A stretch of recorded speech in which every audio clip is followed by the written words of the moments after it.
Hello guys, I am Ajay. I will teach you computer awareness. जैसा कि आप सभी को पता है कि आप लोग की रिक्वायरमेंट पर ध्यान में रखते हुए एईसी के director respected Harshit sir and Vijay sir ने मिलकर एक ऑनलाइन प्लेटफॉर्म आप लोगों को प्रोवाइड किया है। एडवांस इंजीनियरिंग क्लासेस का ऑनलाइन प्लेटफॉर्म एईसी प्लस में आप सभी का स्वागत है। मैं अजय आप लोगों के लिए कंप्यूटर अवेयरनेस की क्लासेस प्रोवाइड करूंगा। ये टाइम थोड़ा हमारा क्रूशियल टाइम कहना चाहिए। रीज़न है कि सर कोविड-19 चल रहा है, हमारी फिजिकली क्लासेस आपकी ब्रांचेस पर अवेलेबल नहीं हो पाएंगी, लेकिन आप इसे भी एक ऐसा ब्रांच ही ट्रीट करें कि आपके लिए हर्षित सर, विजय सर और हमारे सभी टेक्निकल मेंबर्स ने, हमारे सभी फैकल्टी मेंबर्स ने आप लोगों के लिए ये एक इनिशिएटिव लिया हुआ है कि आपको घर बैठे हम सारी फैसिलिटी आपको प्रोवाइड करें। तो जैसा कि आप स्क्रीन पर देख पा रहे हैं, हमारी सभी टीम से जो आपके ऑफलाइन आपको सर्विसेज प्रोवाइड कर रही थी, वो अब सभी सर्विसेज आपको ऑनलाइन भी प्रोवाइड की जाएंगी, चाहे वो टेक्निकल हो, चाहे ये आपका नॉन टेक पार्ट हो। जैसे कि आपका व्यापम में आपने देखा है कि सब इंजीनियर्स के लिए आपकी नोटिफिकेशन जारी हो गया है, लेकिन अभी डेट क्लियर नहीं है। सितंबर मंथ में आपके एग्ज़ाम होना है, लेकिन अभी डेट क्लियर नहीं है, लेकिन बहुत जल्द ही इसका भी क्लियर हो जाएगा कि आपका एग्ज़ाम कब होगा।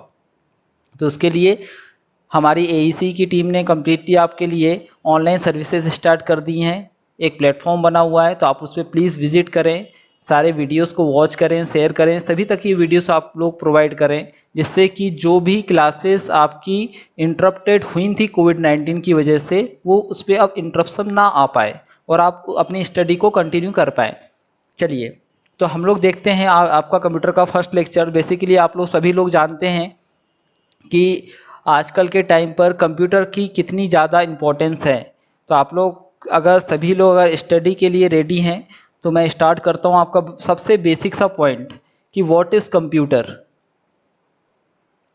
कंप्यूटर की अगर मैं बात करूं तो सभी लोगों ने पहले, जैसे कि कुछ स्टूडेंट मुझसे पढ़ चुके हैं और शायद तक अब कुछ स्टूडेंट न्यू ऐड हो गए होंगे इसमें, वो अब कंटिन्यू हम इसको कंटिन्यू करते हैं।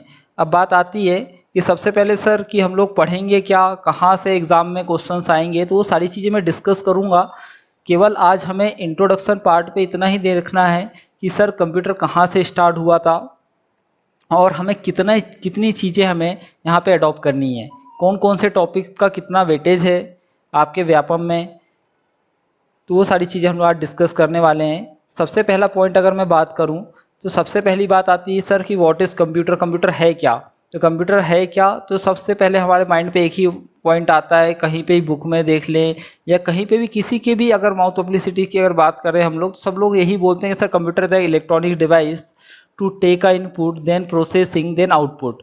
मतलब ये है कि सर कंप्यूटर एक इलेक्ट्रॉनिक डिवाइस है जो यूज़र से कुछ इनपुट लेता है, वो यूज़र द्वारा दिया गया इनपुट कुछ डेटा प्रोसेस होगा, आपका सीपीयू पे जाएगा, देन उसके बाद कुछ मीनिंगफुल आउटपुट मिल जाएगा। यही कुछ हम लोगों ने अभी तक सुना है और यही इसी को कंटिन्यूसली करते आ रहे हैं। लेकिन जनरेशन चेंज हो रही है।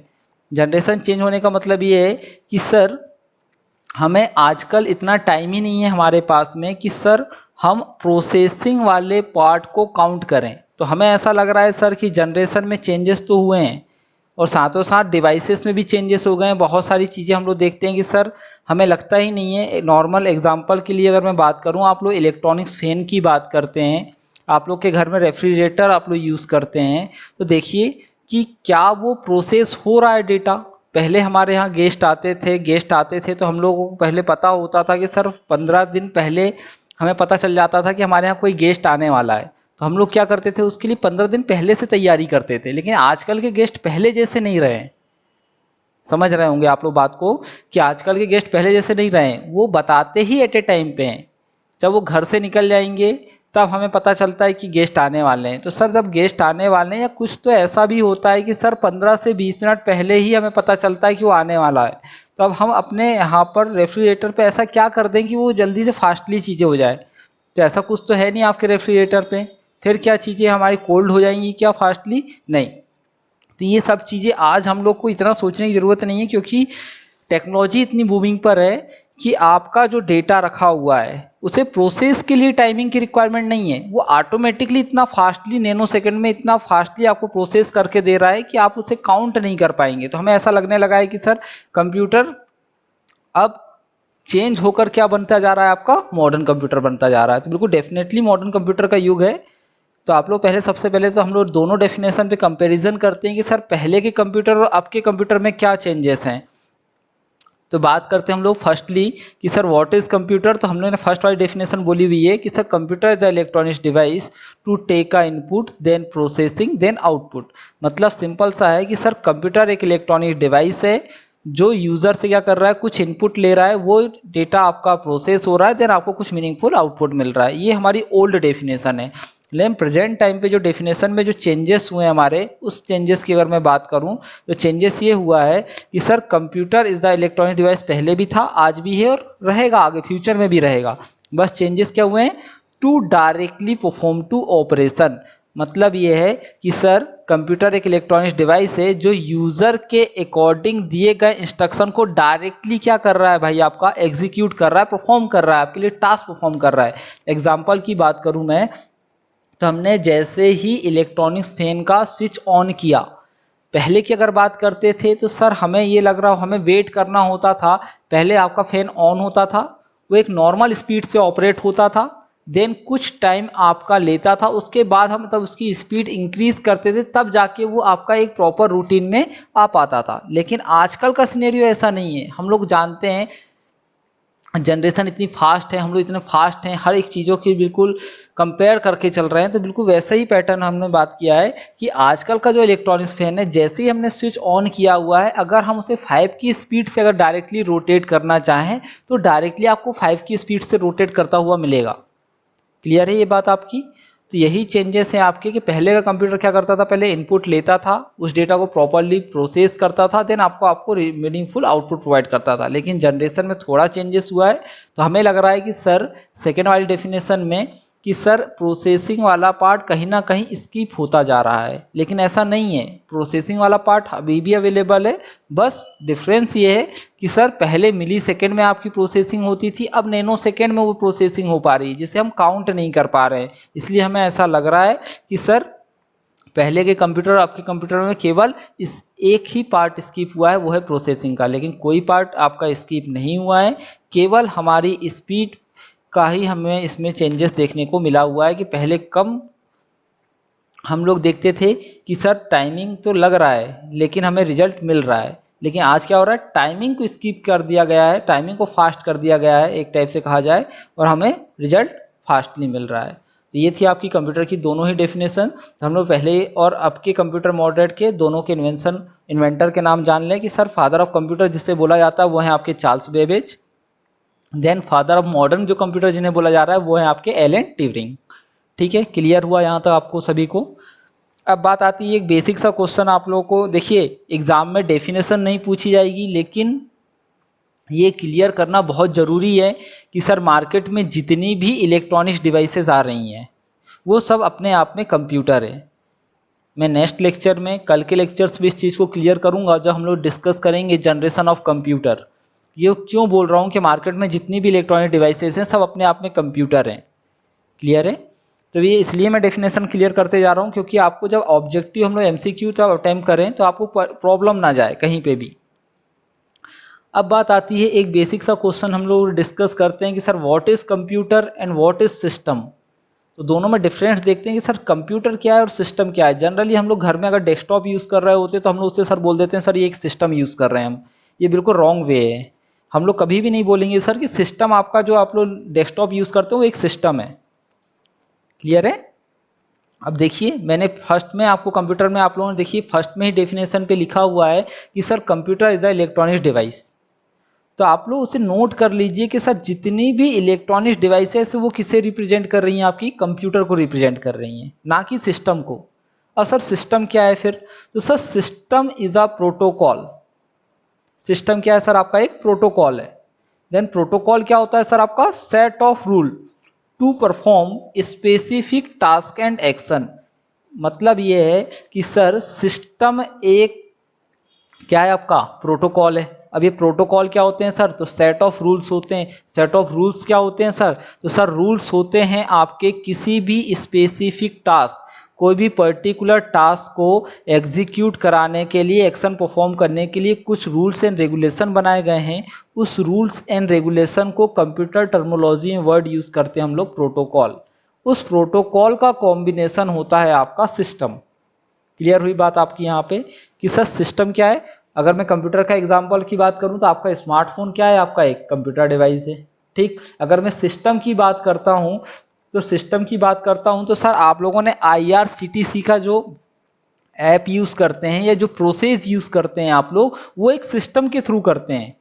कैसे? तो इसका एग्जांपल लेते हैं कि सर हमने IRCTC के ऐप पे जाकर लॉगिन किया, तो हमने क्या किया सर? यूजर नेम और पासवर्ड एंटर किया। तो सर अगर मेरे पास यूजर नेम और पासवर्ड है, अगर केवल मेरे पास यूजर नेम होता तो क्या मैं उस ऐप पर लॉगिन कर पाता? क्या उस वेबसाइट पे एंटर कर पाता? क्या नहीं।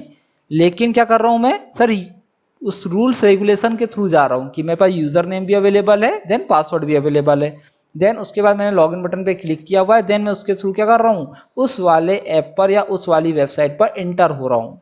देन उसके बाद क्या करना है सर? मुझे रिजर्वेशन करना है। तो सर रिजर्वेशन करना है तो सर इसके लिए कितने कैंडिडेट की रिक्वायरमेंट है? तो ये आपका सामने वाला पर्सन आपको बता देगा कि सर कि मुझे 2 लोगों को जाना है, 1 पर्सन को ट्रेवल करना है, जो भी कंडीशन है उसके लिए आपसे सबसे पहले पूछा जाता है सर आपका नाम। तो सर ये किसकी रिक्वायरमेंट है सर? आपके उस पार्ट की, सिस्टम के पार्ट की रिक्वायरमेंट है। ऐसा तो नहीं कि सर हमने एक नाम दिया XYZ और उसके थ्रू हमने क्या कर दिया? रिजर्वेशन कर दिया, अब उस पर कोई भी ट्रेवल कर सकता है। ऐसा नहीं है, हमें क्या करना होता है? उसमें पूरी प्रॉपरली इंफॉर्मेशन को क्या करना होता है? फिल करना होता है। तो ये सब चीज हम किसकी किसकी रिक्वायरमेंट पे कर रहे हैं सर काम? ये तो हम लोग सर एक सिस्टम की रिक्वायरमेंट पे काम करें, एक प्रोटोकॉल को फॉलो कर रहे हैं। तो आप लोग ये याद रखिएगा कि सर कंप्यूटर क्या होंगे सर? आपके हमेशा डिवाइसेस होंगी। सिस्टम कभी भी कोई भी डिवाइस नहीं होती है। सिस्टम हमेशा क्या होंगे? आपके रूल्स एंड रेगुलेशन। यहां तक क्लियर है बात आपकी? चलिए, तो मैंने अभी तक आपका डिस्कस किया कि सर कंप्यूटर की दोनों डेफिनेशन डिस्कस कर ली, ओल्ड वाली एंड न्यू वाली। देन उसके बाद मैंने डिस्कस किया फादर ऑफ कंप्यूटर कौन से आपके ओल्ड में? Charles Babbage. And father of modern computer क्या है आपके? तो एलन ट्यूरिंग है। ठीक, उसके बाद मैंने डिस्कस किया है कि सर कंप्यूटर और सिस्टम में क्या डिफरेंस है। यहाँ तक आप लोगों को सभी को क्लियर हो गया होगा आई थिंक। अब मैं बात करता हूँ कंप्यूटर जो वर्ड होता है आपका, उस पर बेस्ड कुछ क्वेश्चंस। तो सबसे पहला क्वेश्चन आपका ये पूछा जाता है कि सर आपके इंडिया कंट्री में वो कौन सा स्टेट है जिसने कंप्यूटर लिटरेसी को सबसे फर्स्टली क्या किया हुआ है? इन्वेंट किया हुआ है, या बोल सकते हैं सबसे कंप्यूटर साक्षरता स्टेट कौन सा है आपका? तो वो स्टेट है सर आपका केरल। आपसे अगर पूछा जाता है एग्जाम में कि आपके इंडिया कंट्री में वो कौन सा स्टेट है जिसने कंप्यूटर लिटरेसी या कंप्यूटर डिवाइसेस को यूज किया हुआ है फर्स्टली, तो वो स्टेट कौन सा है आपका? केरल है। देन सेकेंड क्वेश्चन हो सकता है सर आपसे एग्जामिनर पूछ ले कि सर उस स्टेट के साथ साथ उस डिस्ट्रिक्ट का भी नाम बता दीजिए जिसने कंप्यूटर डिवाइसेस को फर्स्टली यूज किया हुआ है, या कंप्यूटर लिटरेसी डिस्ट्रिक्ट कौन सा है आपके इंडिया में? तो वो डिस्ट्रिक्ट है आपका मालापुरम। और ये कहाँ का, किस स्टेट का है आपका? तो ये है आपका केरल का। ठीक, अब बात आती है सेकंड क्वेश्चन, फिर से हम लोग रिपीट करते हैं कि सर कंप्यूटर वर्ड पर ही है ये, कि कंप्यूटर लिटरेसी डे कब मनाया जाता है? तो सर कंप्यूटर लिटरेसी डे एक हो सकता है सर वर्ल्ड का हो, और एक हो सकता है सर इंडिया का भी हो। तो सर ऐसा कुछ नहीं है, आपका एक ही कंप्यूटर लिटरेसी डे मनाया जाता है, चाहे वो वर्ल्ड की बात कर लें चाहे हम इंडिया की बात कर लें। और वो कब मनाया जाता है सर आपका? तो 2 दिसंबर को। यहाँ तक क्लियर है भाई सभी को? चलिए, अब बात करते हैं हम लोग नेक्स्ट पॉइंट ऑफ व्यू पे कि सर कंप्यूटर की अगर बात करें तो सर कॉम्बिनेशन अगर देखा जाए तो हमें दिखता कैसा है डिवाइस? तो सर उसमें हो सकता है कुछ पार्ट्स आपके क्या लगे हों? आपके हार्डवेयर का भी कॉम्बिनेशन होगा, कुछ सॉफ्टवेयर का ही कॉम्बिनेशन होगा। तो सर कंप्यूटर को डिवाइड किया गया आपके बेसिकली 2 पार्ट्स पर। एक पार्ट होता है आपका सॉफ्टवेयर और एक पार्ट होता है आपका हार्डवेयर। ये आप लोग सभी लोग जानते हैं, इसलिए मैंने उस स्लाइड पर ऐड नहीं किया हुआ है कि एक पार्ट आपका सॉफ्टवेयर होता है, एक पार्ट आपका हार्डवेयर होता है। लेकिन हम लोगों ने इस चीज़ को, इसलिए मैं आपको ये चीज़ इन्फॉर्म कर रहा हूँ क्योंकि सर ये क्लासेस ऑनलाइन है। क्लियर है? क्लासेस ऑनलाइन है, तो ऐसा कोई बंदा भी हो सकता है जो कंप्यूटर के बारे में थोड़ा बहुत तो जानता है लेकिन कंप्लीटली इंफॉर्मेशन उसके पास अवेलेबल नहीं है। इसलिए जो पॉइंट में हो सकता है, जो चीज़ें मुझे लगती हैं कि ये चीज़ ऐड करनी चाहिए स्लाइड पे, वो चीज़ें मैंने यहाँ पर ऐड की हुई हैं। तो सबसे पहली बात मैं करता हूँ, सॉफ्टवेयर वाला पार्ट हम लोग बाद में डिस्कस करेंगे। सबसे पहला पार्ट आता है हमारा हार्डवेयर पार्ट। तो हार्डवेयर होता क्या है? तो हार्डवेयर होता है सर आपका physical component of a devices. Physical component of a devices, devices के ऐसे पार्ट्स जिसे हम फिजिकली टच कर पा रहे हैं, काउंट कर पा रहे हैं, वो पार्ट कहलाते हैं सर हमारे हार्डवेयर। क्लियर है यहाँ पे आपका कि सर हार्डवेयर है क्या आपका? तो physical component of a devices, devices के फिजिकल पार्ट जिसे हम फिजिकली टच कर पा रहे हैं, काउंट कर पा रहे हैं, ऐसे पार्ट्स कहलाते हैं हमारे क्या? हार्डवेयर। अब हार्डवेयर को भी हमने कैटेगराइज किया गया है टू पार्ट पर। एक पार्ट होता है आपका इंटरनल हार्डवेयर और एक होता है आपका एक्सटर्नल हार्डवेयर। बहुत सारी जगहों पे मैंने टीच किया हुआ है, देन मुझे ये प्रॉब्लम देखने को मिली है सारे बच्चों में कि सर इंटरनल हार्डवेयर और एक्सटर्नल हार्डवेयर में एक कॉमन सी डेफिनेशन आप लोग यूज़ करते हैं, वो डेफिनेशन रॉन्ग होती है। हम लोग बोलते हैं सर कि इंटरनल हार्डवेयर क्या है सर आपकी? इंटरनल हार्डवेयर से हम लोग बोल देते हैं कि सर ऐसे पार्ट्स जो मशीन के साथ इनबिल्ट होते हैं या मशीन के साथ क्या होते हैं, इंटरनली कनेक्टेड होते हैं, वो पार्ट सर इंटरनल हार्डवेयर है।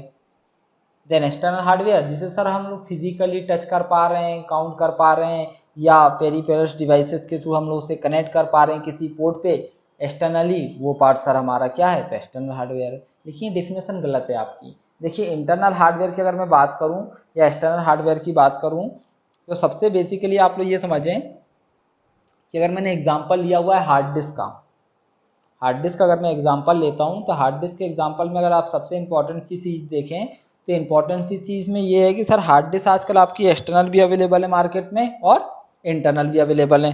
तो हम इसे अब किस कैटेगरी में रखें कि ये आपका आंसर रॉन्ग ना हो? तो आंसर रॉन्ग ना होने के लिए सर इसके लिए एक कैटेगरी बनी हुई है आपकी। वो कैटेगरी कौन सी आपकी? तो वो है आपकी सर पोर्टेबल डिवाइस। तो हार्ड डिस्क ना तो सर इंटरनल का पार्ट है, ना ही वो एक्सटर्नल का पार्ट है। तो सर किस, अब बात करें कि सर इंटरनल हार्डवेयर होते क्या हैं और एक्सटर्नल हार्डवेयर क्या होते हैं। तो सर इंटरनल हार्डवेयर की अगर बात करें तो इसमें डेफिनेशन में लिखा है आपने कि to perform internally task execution. Internally task execution का मतलब क्या होता है कि सर जैसे ही हमने सीपीयू का पावर बटन ऑन किया हुआ है, सीपीयू का यानी कैबिनेट में जो लगा होता है, वो सीपीयू एक्चुअली में होता नहीं है लेकिन हम लोग जनरली यूज़ करते हैं लोकल लैंग्वेज में, तो हमने उसी को मान लिया कि सर सीपीयू का पावर बटन जैसे ही हमने ऑन किया हुआ है, तो ऑन करते ही साथ उस पर एक प्रोसेस होती है। वो प्रोसेस क्या होती है आपकी? इंटरनली प्रोसेस होती है जिसे हम नाम देते हैं बूटिंग प्रोसेस। ये हम लोग पढ़ेंगे, डिस्कस करेंगे आगे चल के कि होती क्या है। ये हमने किया क्या, पावर बटन जैसे ही ऑन किया हुआ है, तो पावर बटन को ऑन करते ही उसमें क्या हुआ, एक इंटरनली प्रोसेस एग्जीक्यूट हो गई। अब इंटरनली प्रोसेस एग्जीक्यूट हुई तो उसमें लगे कौन कौन से कंपोनेंट, वो कंपोनेंट सारे के सारे कहलाएंगे आपके कौन से हार्डवेयर? तो इंटरनल हार्डवेयर। अब बात आती है कि सर हमने तो देखा नहीं कि कौन कौन से कंपोनेंट लगे, तो सबसे मेनली जो कंपोनेंट होता है आपका, वो कंपोनेंट होता है सर आपका कौन सा? मदरबोर्ड। मदरबोर्ड आप लोग सभी लोग जानते हैं, जिससे मैंने रिप्रेजेंट किया हुआ है एमबी के थ्रू, ठीक है। देन सेकेंड कंपोनेंट सबसे इंपॉर्टेंट जो होता है वो होता है आपका कौन सा? रैम, जो कि किस में जाके असेंबल होता है सर आपका? तो मदरबोर्ड में, ठीक है। रैम का फुल फॉर्म क्या होता है? Random access memory. देन उसके बाद आता है कंपोनेंट और आपका कौन सा? रोम। तो रोम का फुल फॉर्म क्या है सर आपका? Read only memory. एसएमपीएस ये काफ़ी इंपॉर्टेंट पार्ट है, इसे बहुत सारे स्टूडेंट डिस्कस करते हैं कि सर ये पार्ट आपका एक्सटर्नल भी तो बन सकता है, एक्सटर्नल भी ये पार्ट हो सकता है। बिल्कुल आप लोगों की बात से मैं सहमत हूँ, लेकिन मैं आप लोगों को क्लियर कर दूँ कि सर एसएमपीएस का काम होता है, सॉरी यहाँ पे थोड़ा मिस्टेक हो गया है लिखने में, कि एसएमपीएस का फुल फॉर्म होता है स्विच मोड पावर सप्लाई। आप लोग करेक्ट कर लीजिएगा इसे, switch mode power supply. System गलत लिखा हुआ है यहाँ पर, बाय मिस्टेक हो गया होगा ये, switch mode power supply. Switch mode power supply. अब देखिए कि कैसे हम लोग बोल सकते हैं कि सर कुछ स्टूडेंट को लगता है कि सर ये एक्सटर्नल है, कुछ को लग रहा है कि सर इंटरनल है, क्योंकि मैंने बता दिया इंटरनल है इसलिए हम मान रहे हैं उसे सर इंटरनल है। लेकिन मैक्सिमम स्टूडेंट का कहना ये होता है कि सर एसएमपीएस कैसा है आपका? एक तो एक्सटर्नल हार्डवेयर है। तो सर इसका ध्यान से रीजन समझिए कि सर एसएमपीएस का काम है क्या, एसएमपीएस करता क्या है सर आपके सिस्टम में? स्विच मोड पावर सप्लाई, मतलब कि आपके सिस्टम में पावर सप्लाई करने का काम किस कंपोनेंट का है सर आपका, तो वो कंपोनेंट है आपका कौन सा, SMPS, switch mode power supply. आपके सिस्टम पर आपके मदरबोर्ड में अगर कहीं से करंट आ रहा है, आपके लैपटॉप की बात करें या डेस्कटॉप की बात करें, तो सबसे पहले करंट आपके सिस्टम पे कहाँ पे आता है सर, आपके कंप्यूटर डिवाइस पे, तो वो आता है आपका SMPS पे। SMPS फिर डिस्ट्रीब्यूट करना स्टार्ट करता है आपके सिस्टम पर क्या, पावर सप्लाई। क्लियर हुआ। अब इसके एग्जांपल ले लेते हैं सर कि कैसे। तो सर मान लीजिए कि एक गली है, आपके मोहल्ले में एक गली है, जहाँ पे आपका घर स्टार्ट होता है सर, वहीं पे ही आपकी इलेक्ट्रिसिटी पोल का एक पोल लगा हुआ है। लेकिन वहाँ से आप बात करें तो 300 मीटर पर एक और घर है किसी फ्रेंड का, लेकिन वहाँ तक आपका इलेक्ट्रिसिटी बोर्ड क्या नहीं कर रहा है, आपकी लाइन डिस्ट्रीब्यूट नहीं कर पा रहा है। तो उसने क्या किया कि आपके घर के पास में जो इलेक्ट्रिक पोल था वहीं पर उसका मीटर क्या कर दिया, कनेक्ट कर दिया। क्लियर हो रही बात, वहीं पे आपका मीटर क्या कर दिया, उसने कनेक्ट कर दिया। देन वहां से सप्लाई ले जाकर एक वायर के थ्रू जाकर 300 मीटर जो बाद वाला जो घर था वहां पे जाकर उसने क्या कर दिया, कनेक्शन ऐड कर दिया। तो हमें ये लग रहा है कि सर हमारा SMPS, हमारी इलेक्ट्रिसिटी कहाँ सप्लाई हुई है सर, उस मीटर के थ्रू हुई है। तो वो चीज कहाँ लगी हुई है सर, घर के बाहर लगी हुई है। क्लियर है। लेकिन सर हम लोग लाइन कहाँ दे रहे हैं, 300 मीटर दूर उस इलेक्ट्रिक पोल से। ये कहना बिल्कुल गलत है सर कि सर SMPS तो बाहर है। ये जनरली हम लोग बात ये करें सर कि आजकल नॉर्मली घर में, हमारे घरों में जो मीटर लगे होते हैं या जो कनेक्शन आता है इलेक्ट्रिसिटी से, वो कहाँ लगा होता है, आउटसाइड दी होम। क्लियर है। तो हमारा मीटर तो बाहर ही लगा, लेकिन हम लोग उसकी सप्लाई कहाँ कर रहे हैं सर, यूज अंदर कर रहे हैं और बाहर भी कर रहे हैं। क्लियर है। तो ये याद रखिए सर कि SMPS का काम होता है पावर सप्लाई। तो वो चाहे वो डिवाइस अंदर लगी हो या बाहर लगी हो, लेकिन वो काम क्या कर रहा है सर, इंटरनली प्रोसेसिंग को एग्जीक्यूट करने के लिए क्या हो रहा है, वो यूज हो रहा है। इसीलिए इस पार्ट को हमने किस पे रखा हुआ है, आपका इंटरनल हार्डवेयर में। क्लियर हो गई सर यहाँ पे चीजें आप लोगों को। चलिए आगे बढ़ते हैं कि सर इंटरनल हार्डवेयर तो समझ में आ गया, लेकिन एक्सटर्नल हार्डवेयर क्या होगा। तो एक्सटर्नल हार्डवेयर की डेफिनेशन आप लोग लिख लीजिए। एक्सटर्नल हार्डवेयर क्या होता है, to perform auxiliary task execution, to perform auxiliary task execution. Auxiliary means होता है सर आपका ऑप्शनल पार्ट। ऑप्शनल पार्ट का मतलब ये है कि सर ये जरूरी नहीं है कि सर वो पार्ट हमारे सिस्टम में कनेक्टेड ही हो। वो पार्ट कहलाता है या वो डिवाइसेस कहलाती है हमारे लिए कौन सी, आपकी एक्सटर्नल हार्डवेयर। सपोज करते हैं सर कि मैंने एक एग्जांपल लिया आपका प्रिंटर का। अब प्रिंटर का अगर मैंने एग्जांपल लिया हुआ है, तो क्या हर एक सिस्टम में प्रिंटर का होना, कनेक्टेड होना जरूरी है क्या, नहीं। हर किसी भी कंप्यूटर में माउस का कनेक्टेड होना जरूरी है क्या, नहीं। हर किसी सिस्टम में कीबोर्ड का कनेक्टेड होना जरूरी है क्या, नहीं।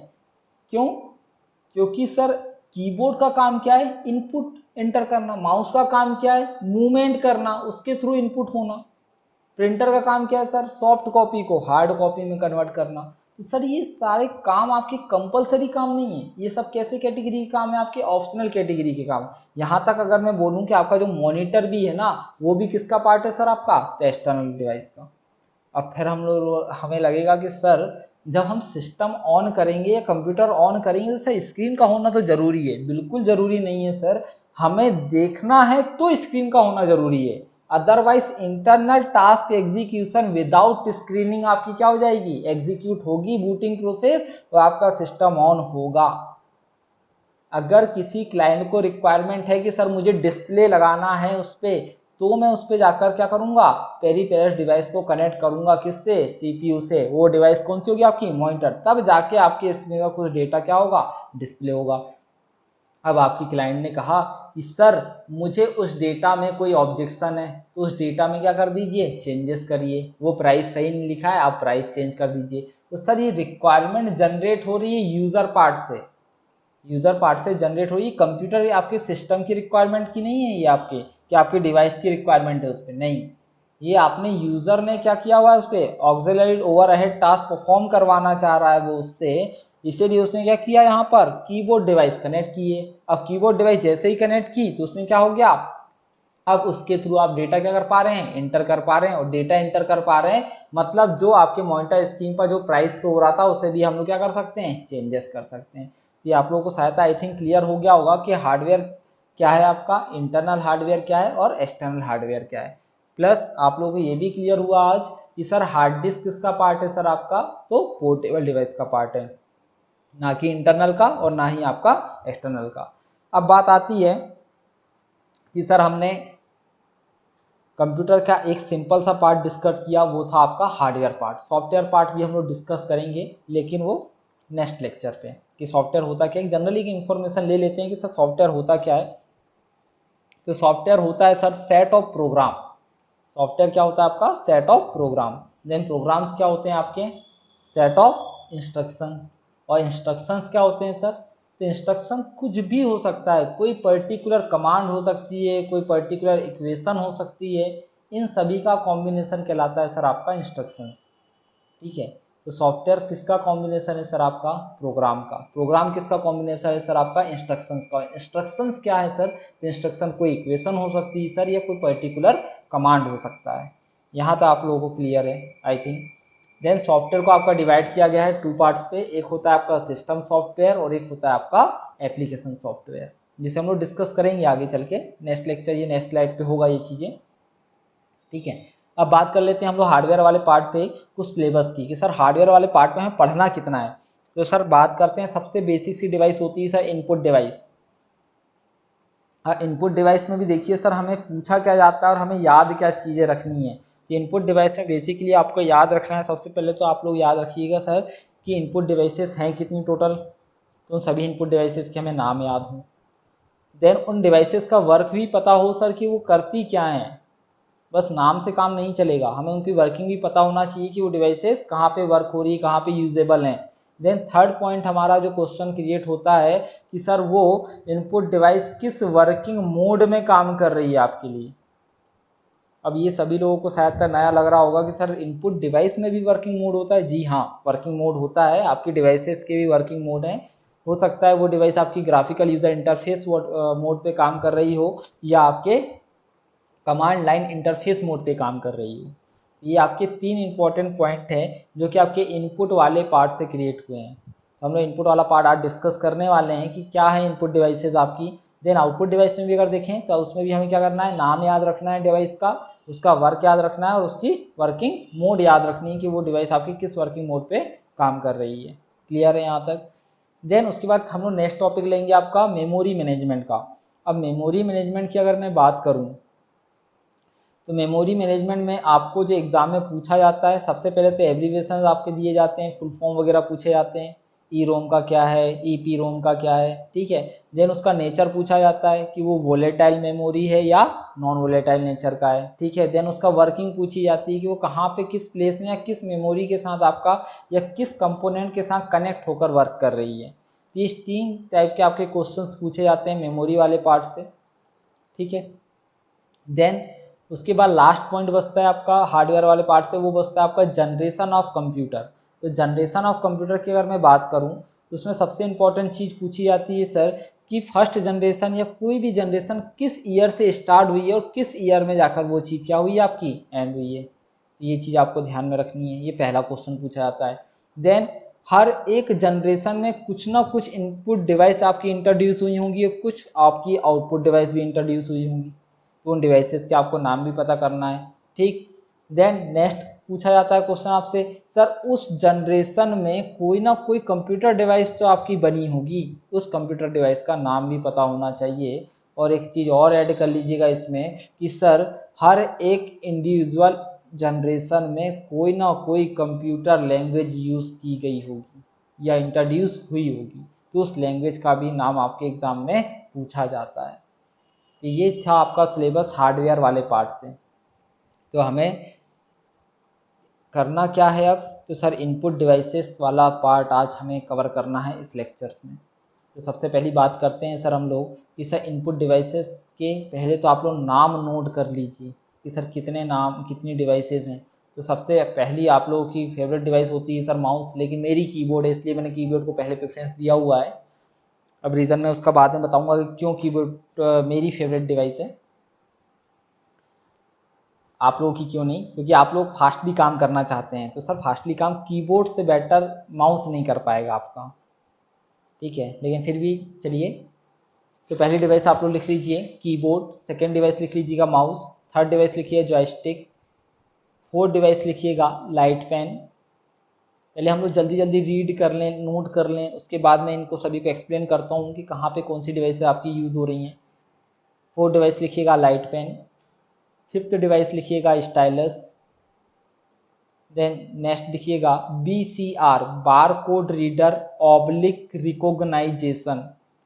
ये जरूर यहाँ पे नोट कर लीजिएगा। पहले हम लोग बार कोड रीडर यूज़ करते थे, लेकिन अब उसका नाम अपडेट होकर चेंज हो गया है, बार कोड रिकॉग्नाइजेशन हो गया है। तो आपको घबराने की ज़रूरत नहीं है, चाहे वो आपके एग्जामिनर में आपके ऑप्शन में अगर रीडर भी लिया हुआ है तो रीडर पे भी आप टेक आउट कर सकते हैं। देन उसके बाद है आपका QR कोड। QR कोड आप लोग जनरली यूज़ कर रहे हैं आजकल सभी लोग, चाहे आधार कार्ड में देख लें, चाहे आप लोग पेटीएम यूज़ करते हो या व्हाट्सएप को अपना वेब व्हाट्सएप के थ्रू अपने लैपटॉप डेस्कटॉप वगैरह पे आप लोग उसे एक्सेस करना चाह रहे हैं, तो इसलिए हम लोग एक कोड यूज़ करते हैं, वो कोड होता है आपका QR code, quick response code, ठीक है। देन उसके बाद आती है बात आपकी OCR optical character reader, optical character reader, ठीक है। तो अभी तक हमने 8 डिवाइसेस देखी, keyboard, mouse, joystick, light pen, stylus, barcode reader,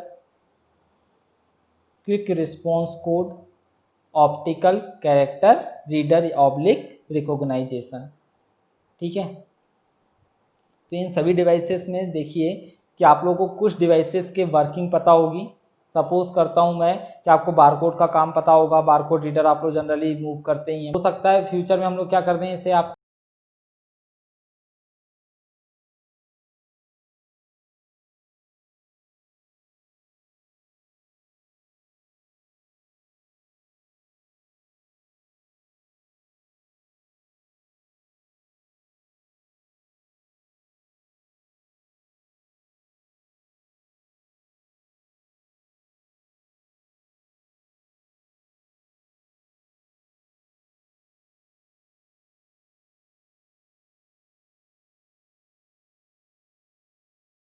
का, तो स्मार्ट बोर्ड के थ्रू हम लोग इसे रिप्रेजेंट करें। तो उस टाइम पे आपका एक इनपुट डिवाइस यूज होगा, आपका वो डिवाइस होगा आपका कौन सा, stylus.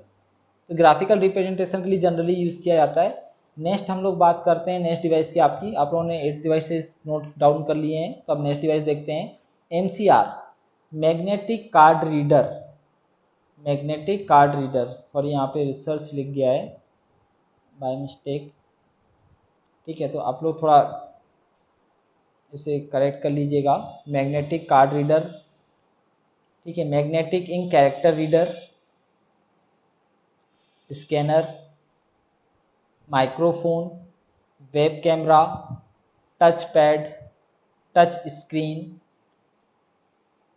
Biometric device and last device लिख लीजिए ट्रैक बॉल। तो ऐसी 17 इनपुट डिवाइसेस हैं हमारे पास में जो कि वर्क कर रही हैं आपकी एज आ इनपुट डिवाइसेस। एक ऑब्जेक्शन भी होगा कुछ लोगों का कि सर टच स्क्रीन कैसे इनपुट डिवाइस का काम करती है, तो सर इसलिए मैं आपको क्लियर करूंगा, प्रैक्टिकली हम लोग इस पर डिस्कस करेंगे कि सर कैसे ये होता है, ठीक है। तब मैं बात करता हूँ कि सर यहाँ पे आप लोगों को कोई डिवाइस ऐसी लग रही है जिसमें कि हमें थोड़ा सा दिक्कत जा रही है, तो वो डिवाइस हो सकती है सर आपकी कौन सी, तो वो डिवाइस हो सकती है सर आपकी कौन सी, तो टच पैड हो गया, टच स्क्रीन हो गई, और बायोमेट्रिक डिवाइस में कुछ लोगों का हो सकता है कि सर ये एक इनपुट ही डिवाइस कैसे है, इसे भी मैं एक्सप्लेन करूँगा। अब बात आती है सर सबसे फर्स्ट इनपुट डिवाइस की, वो डिवाइस कौन सी थी सर हमारी, एक्सप्लेनेशन देखते हैं हम लोग। तो वो डिवाइस थी सर हमारी कीबोर्ड। कीबोर्ड का जनरली वर्क क्या होता है सर, तो सर हम लोग बोलते हैं सर इनपुट करने के लिए। तो सर इनपुट तो हो रहा है, लेकिन कैसे इनपुट हो रहा है, तो ये याद रखिएगा, केवल text information to be input, केवल टेक्स्ट के फॉर्म में अगर कोई इन्फॉर्मेशन अगर हमें एंटर करना है तो उसके लिए हम लोग जो डिवाइस यूज़ कर रहे होते हैं वो डिवाइस होती है सर आपकी कीबोर्ड। क्लियर है, हम लोग ये नहीं बोल देंगे सर कि हम लोग को बस डाटा इनपुट करना है, तो सर डाटा इनपुट करने के लिए पूरी 17 की 17 डिवाइसेज आपकी इनपुट डिवाइसेज हैं। क्लियर है, तो सारी की सारी डिवाइसेज आपकी क्या कर रही हैं, इनपुट कर रही हैं डेटा, लेकिन कीबोर्ड का काम क्या है, स्पेशलाइजेशन क्या है कीबोर्ड का, केवल इनपुट तो कर रही है लेकिन किस टाइप की इंफॉर्मेशन कर रही है, केवल तो टेक्स्ट के फॉर्म में डेटा क्या हो रहा है उस पर इंटर हो रहा है, चाहे वो डेटा आपका न्यूमेरिक वैल्यू हो, चाहे अल्फाबेट्स वैल्यू हो, या कोई स्पेशल कोई सिंबल हो, लेकिन फॉर्म क्या है सर आपका, तो टेक्स्ट के फॉर्म में आपका डेटा क्या हो रहा है उस पर इनपुट हो रहा है। क्लियर है यहाँ पे बात आपकी? ठीक। अब बात आती है सर माउस की, ये आप लोगों की फेवरेट डिवाइस है माउस, बताइए। तो माउस के लिए हम लोग यूज़ करते हैं सर, ये एक क्या है आपकी पॉइंटिंग डिवाइस है, one point two another point अगर आपको मूव करना है तो उसके लिए हम जो डिवाइस यूज़ करेंगे वो डिवाइस होगी सर आपकी माउस। क्लियर है? अब बात आती है सर आपकी जॉयस्टिक की। जॉयस्टिक करता क्या है सर, वो यूज़ कहाँ हो रहा है, तो सबसे पहला सर, पहले बहुत एग्जाम में आपके क्वेश्चन पूछे जाते थे सर, वीडियो गेमिंग के लिए मूवमेंट, वीडियो गेमिंग में मूवमेंट कराने के लिए किस डिवाइस का यूज़ किया जाता है, तो हम लोग बोलते थे सर जॉयस्टिक का। लेकिन अब जनरेशन थोड़ी सी अपडेट हो गई, तो अब क्वेश्चन एग्जामिनर ने भी क्वेश्चन में चेंजेस किए हैं और पूछा ये जा रहा है कि सर एरोप्लेन राइडिंग के लिए किस डिवाइस का यूज़ किया जाता है, तो वो सर वो डिवाइस कौन सी सर आपकी, तो वो डिवाइस है आपकी जॉयस्टिक। क्लियर है? चलिए अब बात आती है सर लाइट पेन की। लाइट पेन आप लोगों ने यूज़ किया होगा अगर आप लोगों ने ड्राइविंग लाइसेंस बनवाए हैं।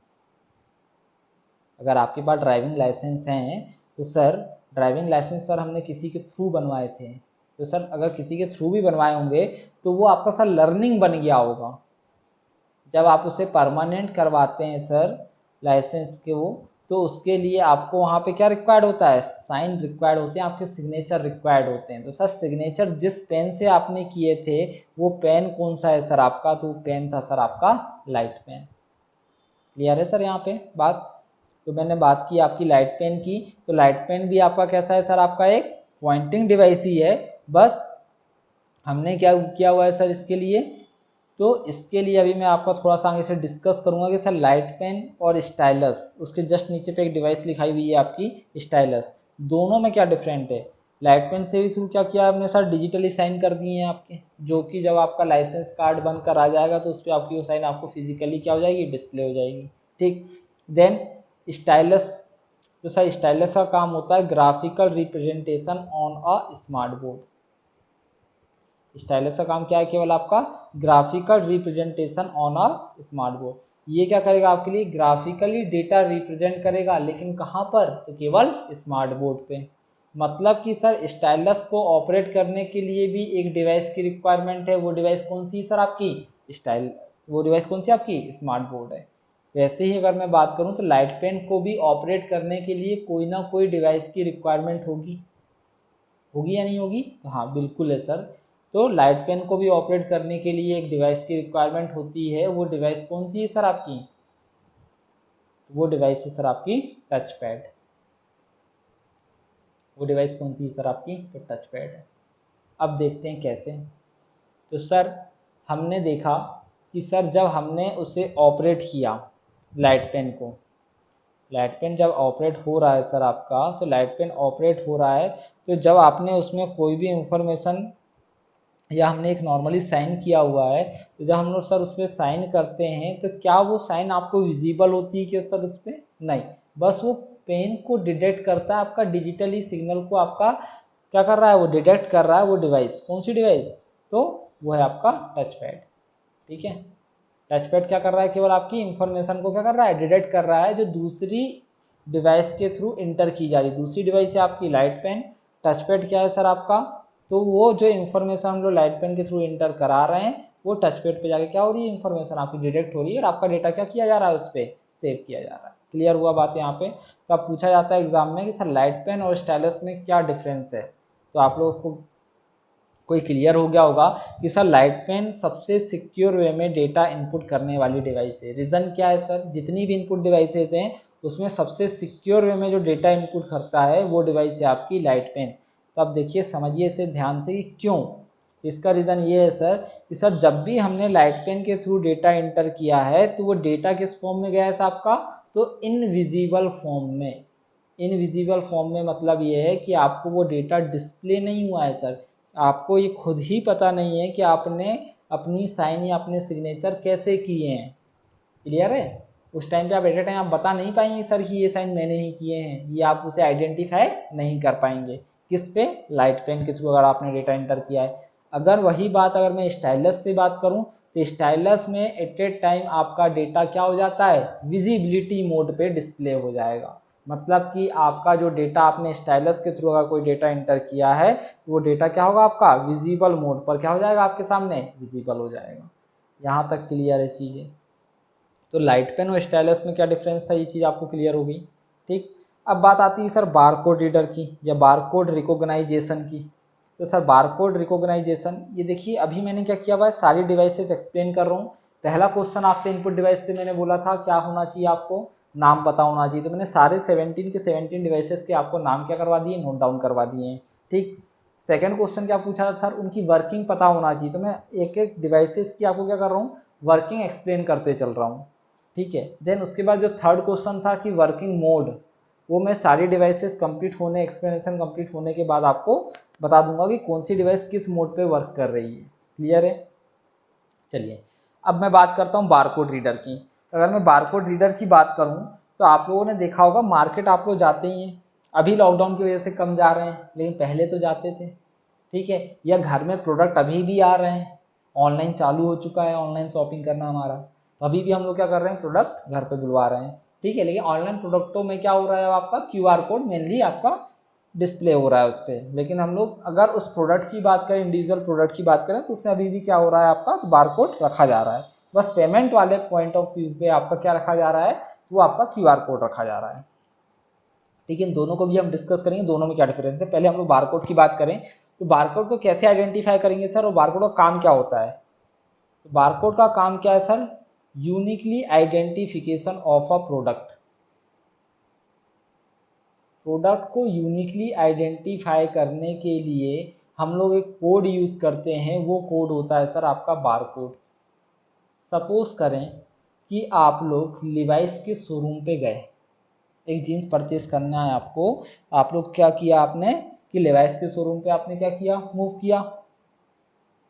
अब लिवाइस के शोरूम पे गए तो सर एक जीन्स एक जैसी नहीं है सर, एक ही जीन्स के जैसे बहुत सारी मल्टीपल जीन्स होंगी, होंगी या नहीं होंगी? होंगी।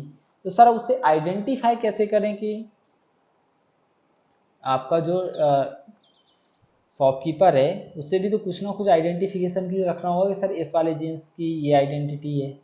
सपोज करते हैं सर हमारी क्लासरूम में बहुत सारे स्टूडेंट बैठे हुए हैं। अब बहुत सारे स्टूडेंट बैठे हुए हैं तो सर हमें उनमें से आइडेंटिफिकेशन, ऐसा तो नहीं है कि सभी स्टूडेंट के नाम याद हो हमें, ऐसा नहीं है पॉसिबल। ठीक है, तो हम लोग क्या करते हैं सर, या इंस्टीट्यूट में भी ऐसा कोई बंदा नहीं होगा जिससे कि हर किसी के स्टूडेंट का नाम याद हो।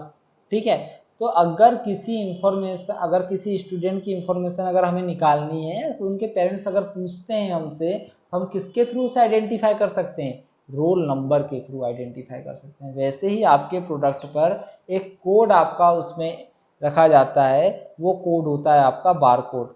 तो किसी भी प्रोडक्ट को अगर हमें यूनिकली आइडेंटिफाई करना है तो उसके लिए हम लोग क्या यूज़ करते हैं प्रोडक्ट पे? तो जनरली हम लोग यूज़ करते हैं बारकोड। और इसका रिप्रेजेंटेशन कैसा होगा सर आपका? तो आप लोगों ने देखा होगा कि हर एक प्रोडक्ट पे ब्लैक और वाइट कलर की वर्टिकली आप लोग देखते होंगे लाइन होती है। ठीक है, वो लाइन होती है आपकी किसकी? बारकोड की। यहाँ तक क्लियर है सर आपका? चलिए अब बात करता हूँ मैं सर, इसके बाद आता है आपका QRC, quick response code. Quick response code क्या है सर? ये आपका नाम से ही समझ में आ रहा है कि सर कोई भी इंफॉर्मेशन या कोई भी डेटा हमें क्विकली मिल जाएगा, फास्टली मिल जाएगा, वो कोड होगा आपका सर कौन सा? तो क्विक रिस्पॉन्स कोड। अब बात आती है कि सर बारकोड अच्छा खाता चल रहा था, एक कोड और ले आए। सर एक कोड इसलिए ले आए कि सर बारकोड का काम क्या था? केवल प्रोडक्ट की इंफॉर्मेशन रखना। किसकी? प्रोडक्ट की इंफॉर्मेशन रखना। ठीक है, क्या वो पेमेंट कर पा रहा है कि सर एक्सेप्ट? नहीं। लेकिन सर हम लोग मॉल जाते हैं, एक ऑब्जेक्शन ये भी उठ रहा है कि सर हम मॉल जाते हैं तो जैसे ही मॉल वाले ने, लिवाइस के शोरूम वाले ने बारकोड स्कैन किया तो उसके बिलिंग सिस्टम पर क्या हो गया? प्राइस भी डिस्प्ले हो गया। तो सर प्राइस डिस्प्ले हुआ, वो अलग फंक्शनिंग है। आप ये मत सोचिएगा कि सर बारकोड रीडर में ही आप को स्कैन करने के बाद आपको उस प्रोडक्ट की एक्चुअल प्राइस पता चल गई है। वो एक फंक्शन होता है बारकोड में कि सर आप उसे कस्टमाइज करके अगर डीलर उसमें क्या करना चाह रहा है, प्राइस ऐड करना चाह रहा है तो कर सकता है। वो इसलिए कर रहा है क्योंकि सर उसकी बिलिंग अच्छी हो पाए। क्लियर है। बाकी बारकोड का काम क्या है आपका, प्रोडक्ट को यूनिकली आइडेंटिफाई करने का। क्लियर है। ठीक। अब बात कर रहे हैं हम लोग किसकी, क्यूआर की। तो क्यूआर कोड क्या कर रहा है सर, पहली चीज ध्यान से सुनिएगा, क्यूआर कोड क्या है सर आपका, क्विक रिस्पॉन्स कर रहा है, फास्टली रिस्पॉन्स करने का काम है। दूसरा काम क्या है सर इसका, तो सर ये प्रोडक्ट की इंफॉर्मेशन के साथ साथ उस कंपनी या उस ऑर्गेनाइजेशन की भी इंफॉर्मेशन क्या करता है आपके साथ, शेयर करता है। कौन सा कोड, क्यूआर कोड। ठीक। Plus at a time sir payment भी एक्सेप्ट कर लेता है। मतलब कि मल्टी फंक्शनिंग एक्सेसिंग इसके पास अवेलेबल है, किसके पास, क्यूआर कोड के पास। कैसी बात कर रहा हूं मैं आपसे, तो मैं बात कर रहा हूं क्यूआर कोड की, कि सर क्यूआर कोड क्या कर रहा है, सबसे पहले तो सर प्रोडक्ट की इंफॉर्मेशन तो रख रहा है, साथ में क्या कर रहा है, उसके ऑर्गेनाइजेशन की भी इंफॉर्मेशन आपको प्रोवाइड कर रहा है। प्लस एट ए टाइम क्या कर रहा है सर, आपकी पेमेंट भी एक्सेप्ट कर रहा है। प्लस क्या कर रहा है सर, आपको क्विक रिस्पॉन्स कर रहा है। सबसे अच्छी बात क्या है आपके लिए, फास्टली रिस्पॉन्स कर रहा है, वेट नहीं करवाता किसी भी चीज के लिए। क्लियर है, समझ में आ गई चीजें। अब पूछा जाता है सर बारकोड रीडर और क्यूआर कोड में क्या डिफरेंस है, तो सर बारकोड रीडर आपका वन डायमेंशनल है। ये याद रखिएगा, सबसे इंपॉर्टेंट टेक्निकली क्वेश्चन आपसे पूछा जाएगा कि सर बारकोड और क्यूआर कोड में क्या डिफरेंस है। तो बारकोड क्या कर रहा है सर आपके लिए, वन डायमेंशनल का अपना डेटा डिस्प्ले करता है। मतलब कि उसका जो, अगर मैं सिंबल की बात करूं, आप लोग अगर देखते हैं तो बारकोड कैसा है आपका, वन डायमेंशनल है, और क्यूआर कोड कैसा है सर आपका, तो टू डायमेंशनल है। ये बहुत ही इंपॉर्टेंट टेक्निकली आपका क्वेश्चन बन सकता है एग्जामिनर में। अभी तक तो आया नहीं एग्जाम में, लेकिन हो सकता है फ्यूचर में आ जाए कि सर बारकोड और क्यूआर में क्या डिफरेंस है। तो बारकोड कैसा है सर आपका, वन डायमेंशनल है, और क्यूआर कोड कैसा है सर आपका, तो टू डायमेंशनल है। यहाँ तक क्लियर है चीजें। चलिए नेक्स्ट डिवाइस की तरफ मूव करते हैं हम लोग, optical character reader. Optical character reader क्या है सर ये आपका, तो आप लोगों ने अगर ओएमआर शीट फिल की हो, अगर आप लोगों ने ओएमआर शीट अगर फिल की होगी, तो ओएमआर शीट पर आप लोग देखते हैं कि सर हम लोगों ने कुछ, जैसे कि आप लोगों का रोल नंबर जनरेट होता होगा, एग्जामिनर में रोल नंबर आपको दिया, तो आप लोगों ने रोल नंबर फिट किया। सपोज करते हैं कि हम लोग बीपीएल भोपाल ब्रांच से हैं, तो भोपाल ब्रांच का कोड अगर मैंने मान लिया बीपीएल है, बीपीएल है और उसके आगे कुछ कोड लिखा होगा, वो आपका रोल नंबर बन गया। ठीक है। देन अब उसके बाद जैसे ही हमने उसे बॉक्स पे फिल किया, उसके बाद नीचे कुछ बबल्स बने होते हैं। तब बबल्स भी क्या होंगे आपके, तो बबल्स की अगर मैं बात करूं, तो बबल्स भी अगर देखे जाएं तो सर उससे रिलेटेड, जैसे ही हमने बी अगर ऊपर फिल किया हुआ है बॉक्स में, तो बी से रिलेटेड क्या करना होगा, मैं बबल्स भी फिल करने होंगे। ठीक है। अब बी से रिलेटेड अगर बबल्स भी फिल किए हुए हैं, तो हम लोग देख रहे हैं कि सर इसमें दो टाइप से स्कैनिंग होगी। एक तो हमारा कैरेक्टर भी स्कैन होगा, और दूसरी चीज क्या होगी हमारी, तो हमारे बबल्स भी हमारे इसमें क्या होंगे, तो बबल्स भी हमारे स्कैन होंगे। तो जब हमारे कैरेक्टर की बात आती है ऑप्टिकल कैरेक्टर रीडर के थ्रू, तो ऑप्टिकल कैरेक्टर रीडर क्या करता है, केवल आपके जो कैरेक्टर्स लिखे हो, चाहे वो न्यूमेरिक वैल्यू हो, चाहे आपकी अल्फा न्यूमेरिक वैल्यू हो, उसे रीड करने के लिए जो डिवाइस आपकी यूज की जाएगी, वो डिवाइस होगी आपकी कौन सी, ऑप्टिकल कैरेक्टर रीडर। ठीक। अब बात आती है सर कि बबल्स रीड करना है, तो उसके लिए कौन सी डिवाइस यूज करेंगे हम लोग, तो वो डिवाइस होती है सर आपकी OMR। तो ये भी आप लोग नोट कर लीजिए। हालांकि अब ये दोनों डिवाइसेस मर्ज हो चुकी हैं और एक ही डिवाइस आ रही है, ठीक है, लेकिन अभी भी आपको ये इन्फॉर्मेशन होनी चाहिए कि सर कैरेक्टर रीड करने के लिए कौन सी डिवाइस यूज हो रही है आपकी, OCR, और बबल्स रीड करने के लिए कौन सी डिवाइस यूज कर रहे हैं हम लोग, तो OMR। क्लियर है यहाँ पे आपका। ठीक। अब बात आती है sir magnetic code reader. Magnetic code reader MCR, magnetic code नहीं है सर, ये कार्ड रीडर है, सॉरी करेक्ट कर लीजिएगा इसे, मैग्नेटिक कार्ड रीडर MCR। एक डिवाइस और ऐड कर लीजिएगा OMR। क्लियर है, magnetic card reader and OMR, optical mark reader. ठीक। तो पहले हम लोग बात करते हैं MCR डिवाइस की। तो MCR डिवाइस क्या कर रहा है सर आपके लिए, अगर आपके डिवाइस की अगर मैं बात करूं तो सबसे सिक्योर वे में हमारी जो डिवाइस थी डेटा इंटर करने वाली, वो डिवाइस कौन सी थी सर आपकी? वो डिवाइस सर लाइट पेन। ठीक, देन आपकी जो डेटा आपने इंटर कर दिया, उसके बाद आपका डेटा सिक्योरफुली या पार्सली इंफॉर्मेशन को बताकर कुछ डेटा एक्सेप्ट करने वाली डिवाइस कौन सी है सर आपकी? तो वो डिवाइस है आपकी MCR। अब देखिए, इसे टेक्निकली अगर मैं समझाऊं तो ये क्लियर नहीं होगा, इसलिए मैं प्रैक्टिकली इस चीज़ को क्लियर करता हूं कि सर आपके ATM में अगर आप लोग देखते हैं, बैक साइड पे जाते हैं तो एक ब्लैक स्टिकिंग लगी होती है। ठीक, अब उस ब्लैक स्टिकिंग की अगर मैं बात करूं तो ब्लैक स्टिकिंग को जैसे ही आप लोग जाकर स्वैप मशीन पे स्वैप करते हैं या ATM मशीन पे जाकर स्वैप करते हैं, तो क्या आपकी कंप्लीटली इंफॉर्मेशन उस पर डिस्प्ले हो जाती है क्या मॉनिटर स्क्रीन पर? नहीं, उसमें क्या आता है, केवल आपका डेटा, कुछ डेटा आपका क्या किया जाता है, डिटेक्ट किया जाता है, देन आपकी रिमेनिंग इंफॉर्मेशन आपसे वहां पर पूछी जाती है, जो कि आपकी सिक्योर वे में रहेगी। सपोज करते हैं सर कि कुछ ATM होते हैं, जैसे कुछ आपके, अगर बैंकों की बात करूं मैं, जैसे सपोज करते हैं SBI बैंक की बात करें, तो वो क्या कर रहा है सर, आपका नाम डिस्प्ले करा देता है आपको मॉनिटर स्क्रीन पे। ठीक है, लेकिन आपके जो प्राइवेट बैंक है, चाहे मैं एक्सिस बैंक की बात करूं या HDFC बैंक की बात करूं या ICICI बैंक की बात करूं, ये इंस्टेंटली क्या कर रहे हैं सर, आजकल अकाउंट ओपन कर रहे हैं। हालांकि आजकल तो सभी बैंक इंस्टेंटली कर रहे हैं, लेकिन ये ATM भी आपको तुरंत ही प्रोवाइड कर देते हैं। क्लियर है? ये ATM भी तुरंत प्रोवाइड कर रहे हैं। तो देखिए, जब आप उनके ATM को स्वैप करते हैं तो आपका नाम भी उस पर क्या नहीं होता है, विजिबल नहीं होता है, हेलो लिख के आता है उसकी जगह पे, आपका नाम की जगह पे। ठीक है, तो वही बात कर रहा हूं मैं कि जो मैग्नेटिक कार्ड रीडर है आपका, जब आपने कार्ड स्वैप किया तो केवल आपसे क्या किया, उसने कुछ इंफॉर्मेशन जो उसे लगा कि ये चीज़ आपके लिए वेरिफिकेशन के लिए जरूरी, वो चीज़ आपका उसने वेरीफाई करवाने के लिए क्या किया, आपसे एक कोड एंटर करवा लिया। वो कोड कौन सा था सर आपका, जो आप लोग बनाते हैं पिन कोड जिसे आप लोग बोलते हैं, या M कोड बोल सकते हैं उसे। ठीक है, वो कोड आपसे उन्होंने क्या करवा दिया, एंटर करवा लिया। मतलब कि कुछ basically information, partially information display कर कर पार्सली डेटा एक्सेप्ट करने वाली जो डिवाइस है सबसे सिक्योर वे में, वो डिवाइस कौन सी है आपकी? MCR है। क्लियर हो गया होगा आपको कि MCR डिवाइस है क्या? पार्सली, पहले तो इसने क्या किया, पार्सली इंफॉर्मेशन डिस्प्ले की और यूजर के थ्रू पार्सली इंफॉर्मेशन को क्या करवा लिया, एंटर करवा लिया। तो आपसे पूछा जाता है सबसे सिक्योर वे में डेटा इनपुट करने वाली डिवाइस कौन सी है सर आपकी? Light pen. और सर सबसे सिक्योर वे में पार्सली डेटा इंफॉर्मेशन डिस्प्ले करके पार्सली इंफॉर्मेशन इनपुट कराने वाली डिवाइस कौन सी है सर आपकी? तो वो डिवाइस हो जाएगी आपकी MCR। क्लियर है सर यहाँ तक आपको? अब बात आती है नेक्स्ट डिवाइस में, वो डिवाइस है सर आपकी MICR, magnetic ink character reader. Magnetic ink character reader ये कैसी डिवाइस है सर, इसका यूज़ कहाँ पे होता है? तो सर आप लोग अगर देखें, आज की जनरेशन देखिए बहुत फास्ट है।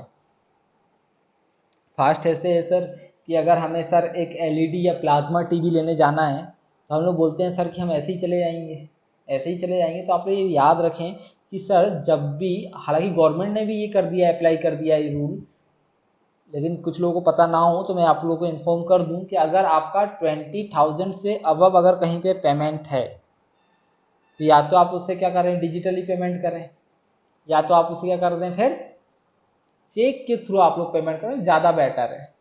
रीज़न क्या है सर, उसके पास, आपके पास क्या होना चाहिए, उसका एक एक्नॉलेजमेंट रिसिप्ट होनी चाहिए, गवर्नमेंट के पास उसका एक रिकॉर्ड होना चाहिए। क्लियर है? तो वैसे ही अगर मैं बात करूं जनरली, गवर्नमेंट को छोड़ दें, अभी हम लोग नॉर्मली बात करते हैं, नॉर्मली दिनचर्या की मैं एग्जांपल लेके आपको बता रहा था कि सर मुझे एक प्लाज्मा TV लेनी है, जिसका प्राइस कितना है सर आपका, तो 50,000 रुपीज़ है, 50,000 रुपये उस TV का प्राइस है। अब उस TV को अगर मैं लेने जाता हूँ, ठीक है, लेने अगर मैं गया वाया केस, अगर मैं उससे अगर ले रहा हूँ, परचेज कर रहा हूँ, तो देखिए दिक्कत क्या आएगी कि मैं बहुत ज़्यादा एक्साइटमेंट में हूँ, मैंने TV परचेज की, और जो उसका जो यूनिवर्सल रिमोट मिला हुआ था, मैं उसे आपके फ्रंट वाले जेब में लेकर आ गया, फ्रंट वाले पॉकेट पर रख कर लेकर आ रहा हूँ। देन एक्साइटमेंट इतना ज़्यादा है कि सर मैंने TV घर जाने दी और रिमोट अपने पॉकेट पर लेकर चल रहा हूँ। बाई चांस अगर वो रिमोट मेरे हाथ से सड़क पर गिर गया और उसकी फंक्शनिंग, काम करना उसने बंद कर दिया। पेमेंट किससे किया हुआ हूँ सर? कैश से किया हुआ हूँ। ठीक है, अब घर पहुँचते ही साथ TV वॉल पे लगी, अब घर वालों को भी एक्साइटमेंट था, प्लाज्मा TV आई हुई है भाई, तुरंत ऑन करिए। और आजू बाजू वाले तो और रहते हैं एक्साइटमेंट में, हमारे पड़ोसी, कि हाँ टीवी ऑन हो जानी चाहिए। अब टीवी ऑन हो जानी चाहिए तो सर उसके लिए रिमोट का भी काम करना कंपलसरी है। रिमोट काम कर नहीं रहा तो आपकी टीवी तो ऑन होने से रही। अब बात जाती है कहाँ पर कि अगर सर हमने कैश से पेमेंट किया है तो अगर आप कॉल करते हैं शॉपकीपर को तो शॉपकीपर क्या बोलेगा, कॉन्टेक्ट टू सर्विस सेंटर। क्यों? क्योंकि सर एक गलती कर दी हमने कि हमने पेमेंट कैसे करके आ गए, कैश से करके आ गए। अगर पेमेंट आपने अगर चेक से की होगी तो आपका बेनिफिट यहाँ पे नजर आ रहा है कि सर आपने अगर पेमेंट अगर किससे की है, चेक के थ्रू की हुई है, तो चेक से अगर की हुई है तो शॉपकीपर आपके घर में क्या बोलेगा, सर एक काम करिए जो बंदे आपके साथ गए हैं टीवी लेकर उनके साथ में आप टीवी और रिमोट वापस कर दीजिए सर, मैं आपको दूसरी टीवी और रिमोट प्रोवाइड कर देता हूँ। तो ये बेनिफिट है। इसलिए ऐसा नहीं है कि मोदी सरकार ने इसलिए किया हुआ है कि 20,000 से ऊपर आप लोग क्या करें, कैश पे काम ना करें, डिजिटल पेमेंट करें या तो फिर चेक के थ्रू पेमेंट करें। ये रीजन नहीं है। मैंने एक नॉर्मली एक एग्जांपल लिया हुआ है आपसे कि सर चेक इतना सिक्योर वे है आपका पेमेंट करने का जिसके थ्रू आप क्या करवा सकते हैं, की हुई पेमेंट को भी होल्ड करवा सकते हैं। समझ रहे हैं आप लोग चीज़ें? जैसे कि मैंने सपोज किया आज प्लाज्मा टीवी ली 50,000 की थी, आज की डेट क्या है सर, 2 जुलाई है। मैंने चेक पर डेट क्या डाली हुई है, 7 जुलाई, मतलब कि आज से 5 दिन बाद की डेट डाली हुई है। अगर 5 दिन तक अगर कोई प्रॉब्लम आती है, अगर 5 दिन के अंदर कोई मेरी टीवी में अगर कोई प्रॉब्लम आ भी रही है तो मैं क्या कर रहा हूँ, उससे डायरेक्ट ना बात करते हुए क्या करवा दूँ, अपने कॉल करके अपने चेक को बोल दिया जाए कि सर उसे विड्रॉल ना किया जाए। मैं अपना अपना अपना एड्रेस बताइए, अपना अकाउंट नंबर बताना पड़ेगा और आपका चेक क्या कर दिया जाएगा, वहीं पे स्टे और होल्ड करवा दिया जाएगा। ठीक है, तो ये बेनिफिट होता है। तो आप सर चेक में इतना बेनिफिट है तो सर MICR करता क्या है, तो सर MICR जो आपका चेक में एक नंबर लिखा होता है 6 डिजिट का, उसे रीड करने के लिए क्या किया जाता है, आपका MICR डिवाइस का यूज़ किया जाता है, magnetic ink character reader device का यूज़ किया जाता है। यहाँ तक चीज़ें क्लियर है। ठीक, अब बात की जाती है नेक्स्ट डिवाइस की। तो नेक्स्ट डिवाइस है सर आपकी कौन सी, स्कैनर। अब स्कैनर की अगर मैं बात करूं तो स्कैनर करता क्या है, तो सर देखिए स्कैनर का काम क्या है, बहुत से लोगों को डाउट हो जाता है कि सर स्कैनर डिवाइस करती क्या है। तो सर स्कैनर डिवाइस एक स्कैन करने का काम करती है, तो सर स्कैन करने का काम तो करती है और सर ये आउटपुट डिवाइस भी है। तो सर ये बिल्कुल गलत है कि सर स्कैनर एक आउटपुट डिवाइस नहीं है। स्कैनर का काम करना होता है स्कैन करना, लेकिन सर हमें वो डिस्प्ले भी तो हो जाता है। तो सर डिस्प्ले आपकी मॉनिटर स्क्रीन पे हो रहा है इसलिए लग रहा है कि सर वो एक आउटपुट डिवाइस है, लेकिन स्कैनर काम क्या है, केवल आपका इनपुट लेना। तो अब देखिए इसे ध्यान से समझिए कि स्कैनर डिवाइस कैसे आपकी एक इनपुट डिवाइस है। तो अगर आपको एक नॉर्मली हम लोग देखते हैं मोबाइल फ़ोन पर आप लोग कोई ना कोई स्कैनर यूज़ करते ही होंगे, ठीक है। हालांकि अभी गवर्नमेंट ने बंद किए हुए हैं कुछ चाइनीज़ ऐप, ठीक है, लेकिन फिर भी आप लोग मोबाइल पर स्कैनर रखे हुए हैं, कोई ना कोई स्कैनर यूज़ करते होंगे। मैं नाम नहीं लूँगा, ठीक है, क्योंकि ऑलरेडी वो स्कैनर बैन हो चुके हैं, ठीक है, कैम स्कैनर वगैरह या जो भी आप लोग यूज़ करते हैं, ठीक है। तो मैंने क्या बताया कि आपका स्कैनर का काम क्या है, केवल आपका स्कैन करना। लेकिन कैसा है स्कैन करना, तो सर जो आपके पास जो डाटा रखा हुआ है, जिस भी चीज़ को आप स्कैन कर रहे हैं तो उससे आप फिजिकली टच कर पा रहे हैं, नहीं कर पा रहे हैं, सर कर पा रहे हैं। मतलब कि वो डेटा कैसा है सर, आपका हार्ड फॉर्म में, मतलब कि फिजिकली फॉर्म में है, ठीक है। तो हम उसे क्या बोल रहे हैं, हार्ड कॉपी बोल रहे हैं। तो सर हार्ड कॉपी को सॉफ्ट कॉपी में कन्वर्ट करने के लिए जिस डिवाइस की रिक्वायरमेंट होती है आपकी, वो डिवाइस कौन सी है सर आपकी, तो वो डिवाइस है सर आपकी कौन सी, स्कैनर। तो स्कैनर का काम क्या है सर, हार्ड कॉपी को सॉफ्ट कॉपी में कन्वर्ट करना। यहाँ तक क्लियर है सर, ठीक। अब बात आती है सर नेक्स्ट डिवाइस है आपकी माइक्रोफोन। माइक्रोफोन क्या है सर ये आपका, तो सर हम लोग हेडफोन आजकल जनरली यूज़ कर ही रहे हैं, सभी लोग बातें करते होंगे, करते नहीं करते हैं, तो करते हैं सर, सभी बातें करते हैं। तो सर माइक्रोफोन में अगर देखा जाए तो माइक वाला जो पॉइंट होता है आपका, वो कैसी डिवाइस है सर आपकी, एक इनपुट डिवाइस है। तो सर इसका काम क्या होता है, तो सर हमने जो चीज़ें बोली तो क्या वो सिस्टम समझता है कि सर नहीं समझता है। तो हमने जो इंफॉर्मेशन बोली हुई है वो किस फॉर्म में है सर, साउंड के फॉर्म में। शोर हो रहा है मतलब हम लोग क्या कर रहे हैं, शोर कर रहे हैं, मतलब ये चीज़ क्या है आपकी, साउंड है। साउंड को इलेक्ट्रॉनिक सिग्नल में कन्वर्ट कर कर, इनकोड कर कर आगे डिकोड करने के लिए जिस डिवाइस का यूज़ किया जाता है वो डिवाइस होती है आपकी माइक्रोफोन। सिंपल सा अगर मैं बोलूँ कि सर साउंड को इलेक्ट्रॉनिक सिग्नल में कन्वर्ट करने के लिए जिस डिवाइस का यूज़ किया जाता है वो डिवाइस कौन सी होती है सर आपकी, तो वो डिवाइस होती है सर आपकी कौन सी, तो माइक्रोफोन। यहाँ तक क्लियर है। नेक्स्ट डिवाइस की अगर मैं बात करूं, ये सबसे बढ़िया डिवाइस है और बहुत लोगों को इसमें भी डाउट है कि सर वेब कैमरा कैसे एक इनपुट डिवाइस है। तो सर सिंपल सा रीज़न है कि सर जब भी हम सेल्फी लेते हैं, तो सर सेल्फी ली हमने, तो सर हम जो आ रहे हैं, हम जो उस पर कैप्चर हो रहे हैं इमेज के फॉर्म में, तो सर फिजिकली कंटेंट को इमेज के फॉर्म में कन्वर्ट करने के लिए जिस डिवाइस का यूज़ किया जाता है वो डिवाइस कौन सी है सर? आपकी वेब कैमरा। प्लस अब बात की जा रही है सर कि ये इनपुट डिवाइस है या आउटपुट डिवाइस है।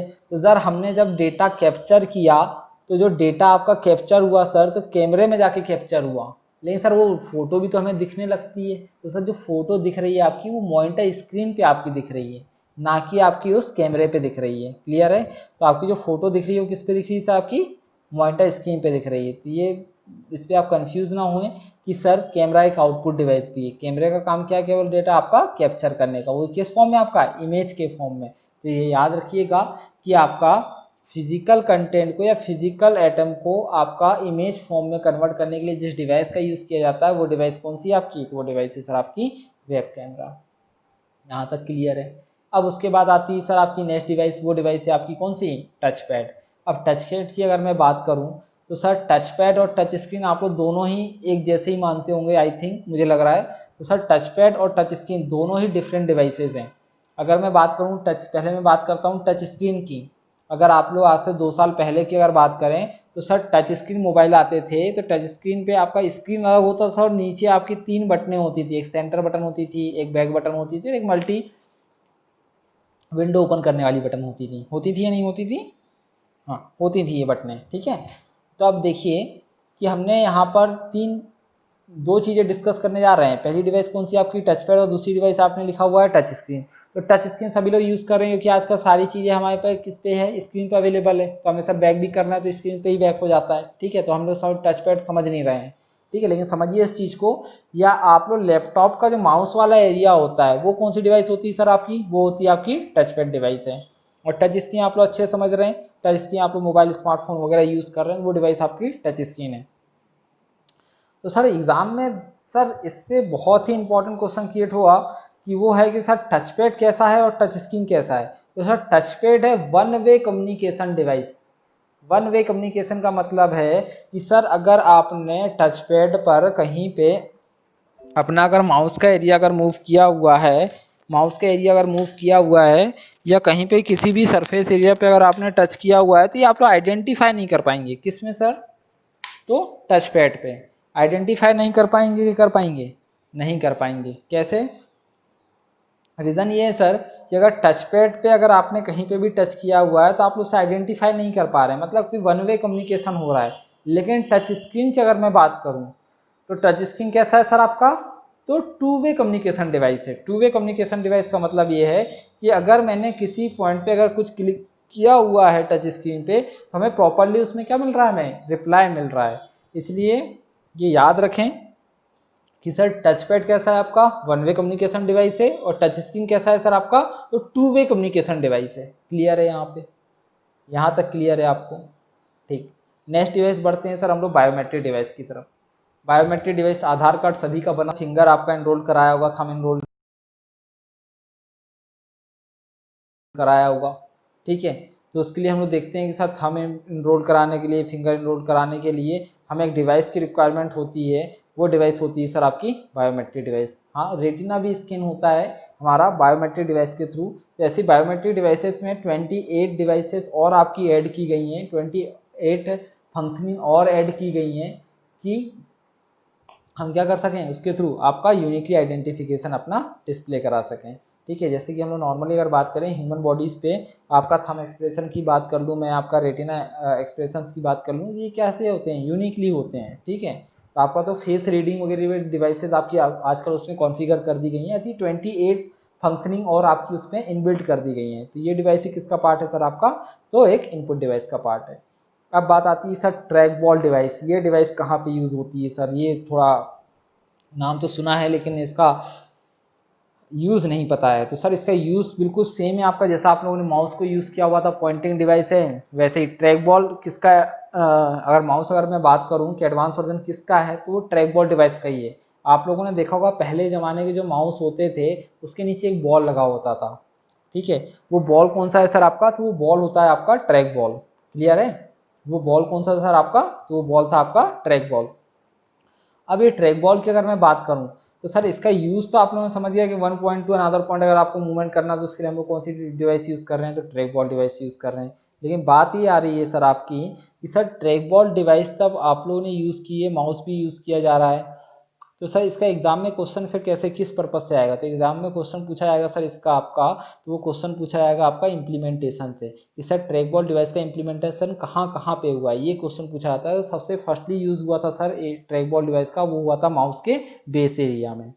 सेकंड इम्प्लीमेंटेशन कहाँ हुआ सर इस डिवाइस का आपका, तो सेकंड इम्प्लीमेंटेशन हुआ है सर आपका इसका एटीएम मशीन में। जब इंडिया कंट्री में चारों मेट्रो सिटी में आपके एटीएम डिप्लॉय किए गए थे तो एटीएम पे टच स्क्रीन अवेलेबल नहीं था, टच स्क्रीन अवेलेबल नहीं था, तो उस टाइम पे हम लोगों ने क्या किया, ट्रैक बॉल के थ्रू मूवमेंट करवाया। तो जब ट्रैक बॉल के थ्रू मूवमेंट करवाया हुआ है, तो ट्रैक बॉल के थ्रू जब हमने मूवमेंट करवाया तो उसके लिए जो बॉल यूज़ की हमने, वो बॉल कौन सी थी आपकी, तो वो बॉल थी आपकी ट्रैक बॉल। जो बॉल के थ्रू हमने मूवमेंट कराया हुआ था वो बॉल कौन सी है आपकी, ट्रैक बॉल।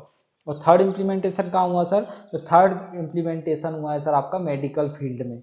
मेडिकल फील्ड में अगर आप लोगों ने फिजियोथेरेपिस्ट अगर किसी ने अगर कहीं पे अगर कभी विजिट किया हो, तो अगर किसी ह्यूमन बॉडी का कोई पार्ट्स अगर मूवमेंट नहीं कर रहा होता है तो हम लोग को एक बॉल के थ्रू उसके पार्ट्स को मूवमेंट करवाया जाता है। वो बॉल कौन सी होती है सर आपकी, तो वो बॉल भी है आपकी ट्रैक बॉल। तो यहाँ पे आपका ये आपका सेशन आज कंप्लीट हो रहा है, वो है आपका सर इनपुट डिवाइस का। इससे रिलेटेड हम लोग कुछ एमसीक्यू करेंगे आपके नेक्स्ट कल के लेक्चर्स पे, कल की क्लास पे। देन कल हम लोग डिस्कस करने वाले हैं आपका आउटपुट डिवाइस और आपका जनरेशन ऑफ कंप्यूटर। तो ये दो चीज़ें हम लोग कल डिस्कस करेंगे, output devices and generation of computer, या हो सकता है उससे हम लोग मेमोरी मैनेजमेंट वाला पार्ट भी डिस्कस करें कल। ठीक है, तो okay, thank you class, good day.